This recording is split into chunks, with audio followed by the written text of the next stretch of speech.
So this week, as this episode is being released, marks the 1 year of the birth of our baby girl. So she is turning 1 this week. Of course, we are super excited.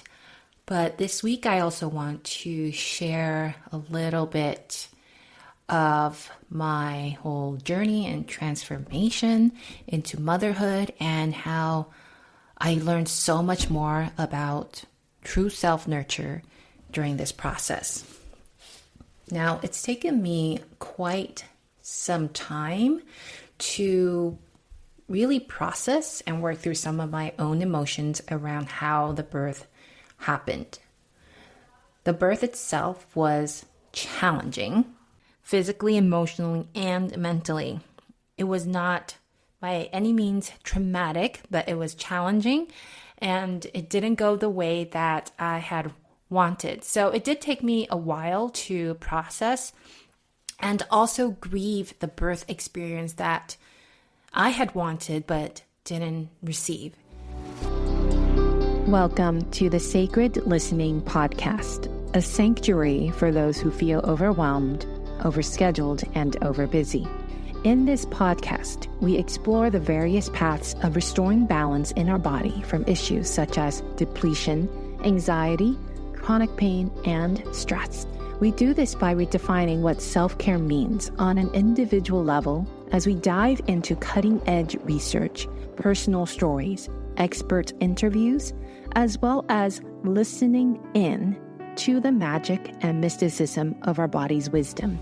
Join me in reclaiming your health, well-being, and your sense of self.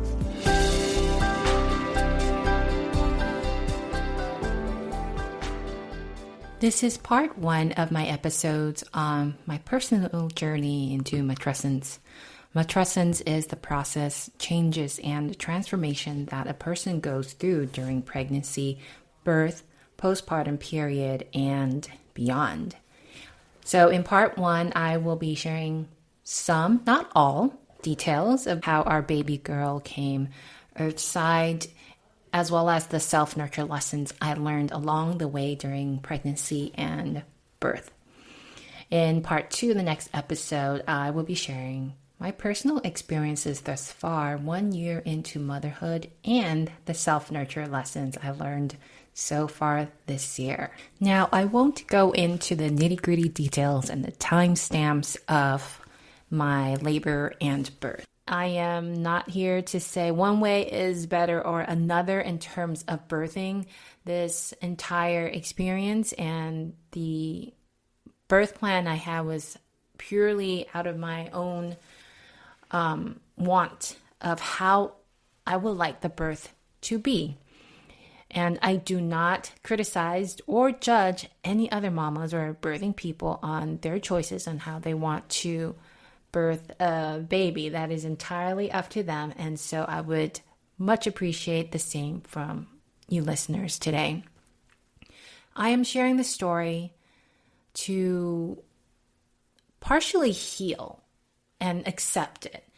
And I have come to this place in my journey postpartum that I've accepted what happened and am extremely grateful for the medical intervention that is existent today. Otherwise, I don't know what would have happened. During pregnancy and even now, I gleaned so much from other mamas and birthing people's experiences because every single experience is truly unique, as well as the person and the baby that were birthed in that process. For me, this whole experience from pregnancy to birthing to postpartum have all been important lessons about self-nurture. That self-nurture, despite the work that you put in, despite years of staying on track, being consistent, doesn't always result in the positive result that you wish for. Because if we only practice self-nurture in hopes of getting certain results, then it is not true self-nurture. It's goal-oriented. It's not where you're nurturing based moment to moment. We nurture ourselves no matter what, regardless of how our week went, what we did, what our life circumstances are. The forms of self-nurture may change depending on the season of life we are in, but the act and nourishment of nurture are resolute. And so let me begin on the very beginning, I guess, on when I found out that I was pregnant.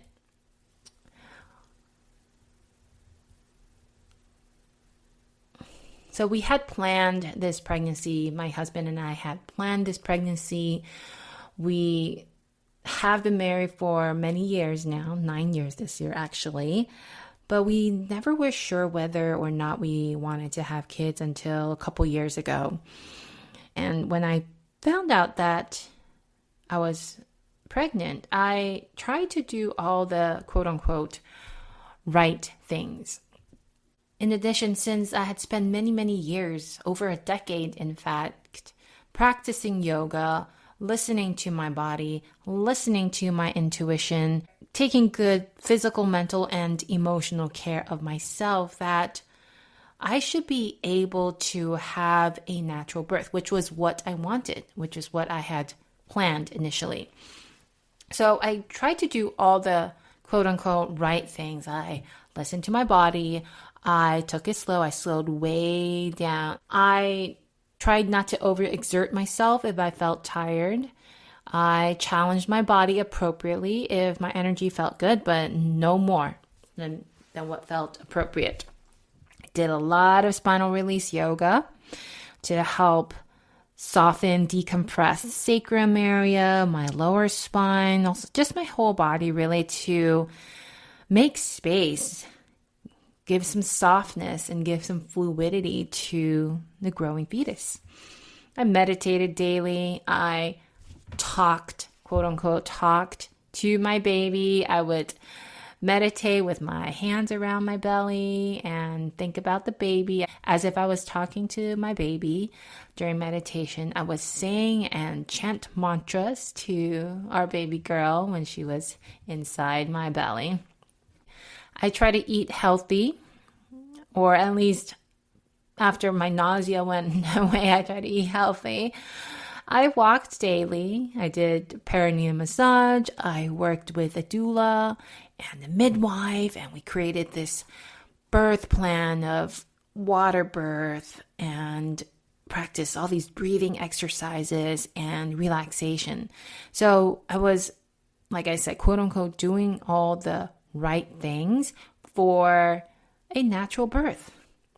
So I did all these things, read the books, watched the videos, listened to the guided meditations, listened to podcasts about how I could set up my body and my mind for a natural, unmedicated water birth. I was really wanting this raw, powerful, very animalistic and primal and empowered birth experience that I read so much about.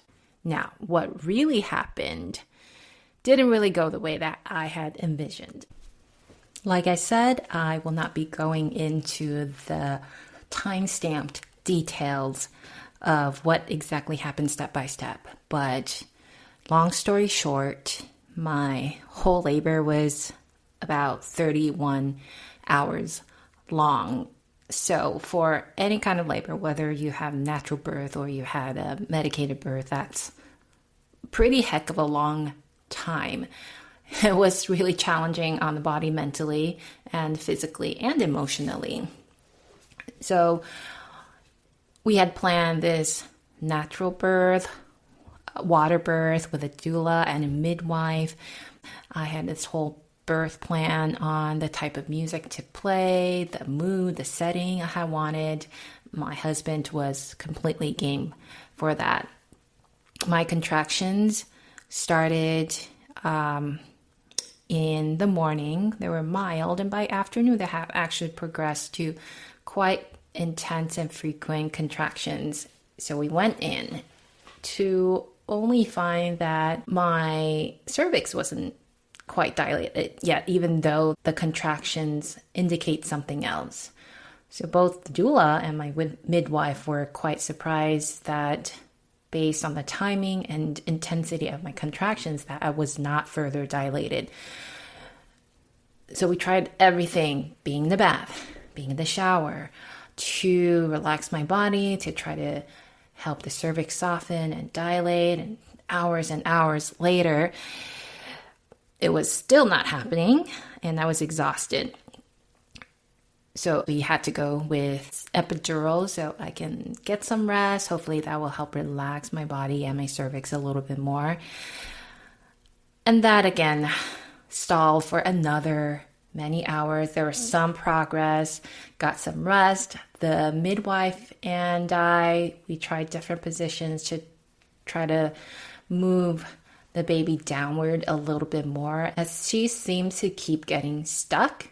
And that's why it wasn't quite helping my body open up. At some point, because my water had broken more than 24 hours already, the doctor came in and laid out the inevitable fact that I might have to get a C-section because it had gone on too long. At that point, my doula, midwife, and I, we try to really advocate for, okay, let's just try for another couple hours. And if, again, not happening, then that will be our last resort. So then a couple more hours passed. And once again, opened a little bit, stalled a lot. So we had to make the decision of now getting a C-section so that our baby girl can be birthed safely. I felt very defeated, very deflated. I cried a couple times because this experience I had envisioned, I wanted so badly to manifest, could not happen. I was so scared. I never had any kind of surgery before. So in the OR, my doula was with me, my husband was with me, my midwife was with me. They definitely made an exception because we were a team of advocates for me. And so we were all in there, and while they were getting ready, my husband was showing me videos of our pup who was boarding at that time and held my hand, and our baby girl finally arrived at 11:13 that night. In those first few moments, I felt very dazed. I think my body was in so much shock from being in such long labor, having had all kinds of drugs administered to me. I felt in my body, my mind, both were exhausted. And as I came out of the OR and they brought our baby girl to my chest, I felt very disconnected. I felt numbed. And yet, here on my chest was this little helpless thing that I had waited 9, almost 10 months to meet.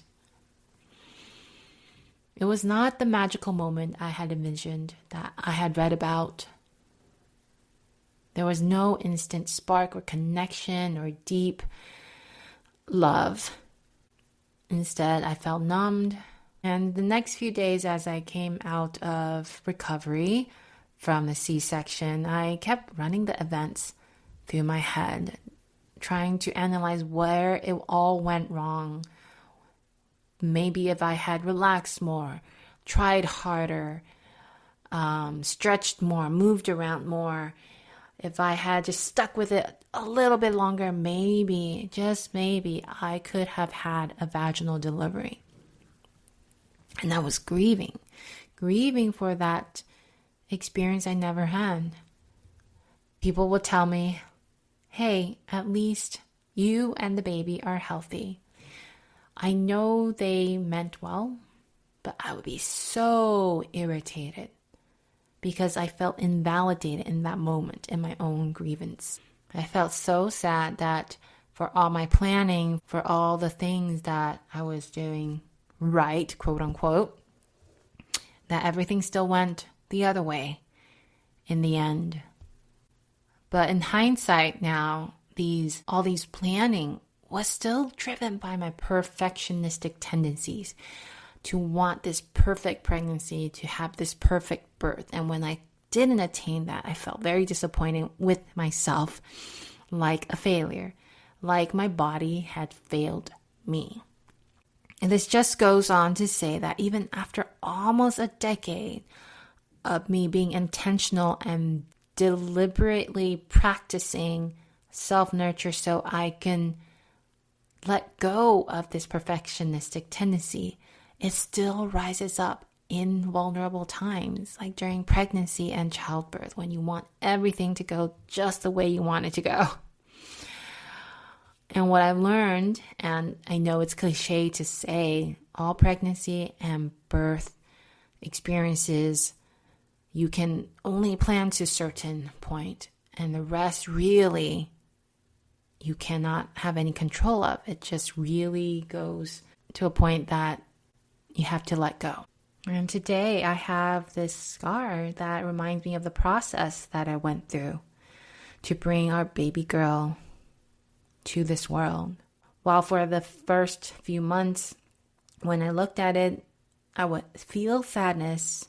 Today, I feel more appreciation that we do have these medical practices to safely bring my baby girl into this world and to keep me safe as well.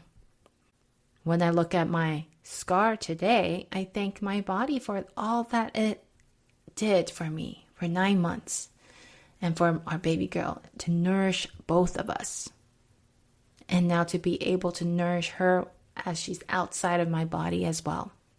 I realize this is one of my biggest lessons in self-nurture for myself, that even though I did all these practices and rituals to try to get to an end goal, I still cannot control that end goal. That self-nurture is an imperfect and ever-evolving process that doesn't guarantee anything. It does not guarantee whether you will always have a healthy body or always sleep well or always manage stress well.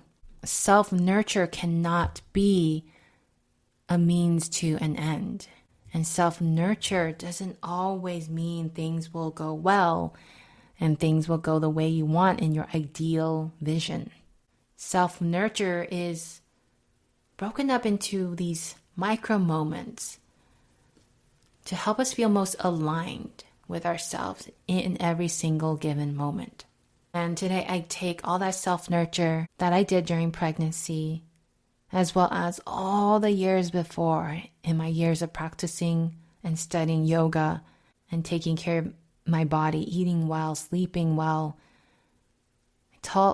I take all of that and appreciate so much of it, because today I do have the stamina and their energy and the nourishment both for myself and for our baby girl. So my body did not fail me. All those right things I was doing during pregnancy did not just go to waste. Those practices still nourished my body for that entire 9 journey and beyond through my postpartum journey. And this is why I wanted to share this story with you.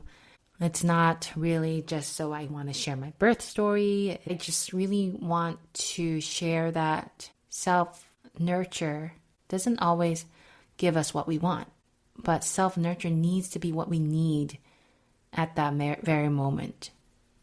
And it's always changing depending on your life circumstances, the context of the situation that you are in. So we can never get stuck to an idea of what it looks like and what it should be and what it can give us. Self-nurture includes compassion and acceptance and forgiveness and allowance.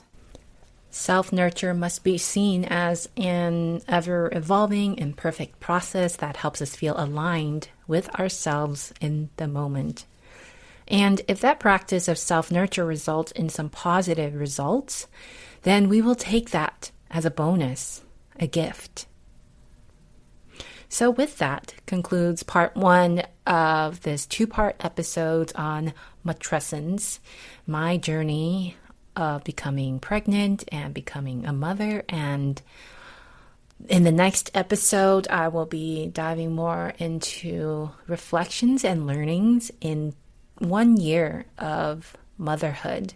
So go ahead and click the next episode and binge listen if you like, or maybe just savor this one, mull over, let the ideas and contemplations marinate in you for a little while, and when you're ready, part 2 is there for you. Thank you so much for listening and joining me in this revolution to redefine self-care today. If you enjoyed this show, please leave a review, rate, and subscribe. To connect with me, you can find me on ElaineYoga.com, on Instagram at Elaine_yoga therapy, or join my email newsletter at ElaineYoga.com/email.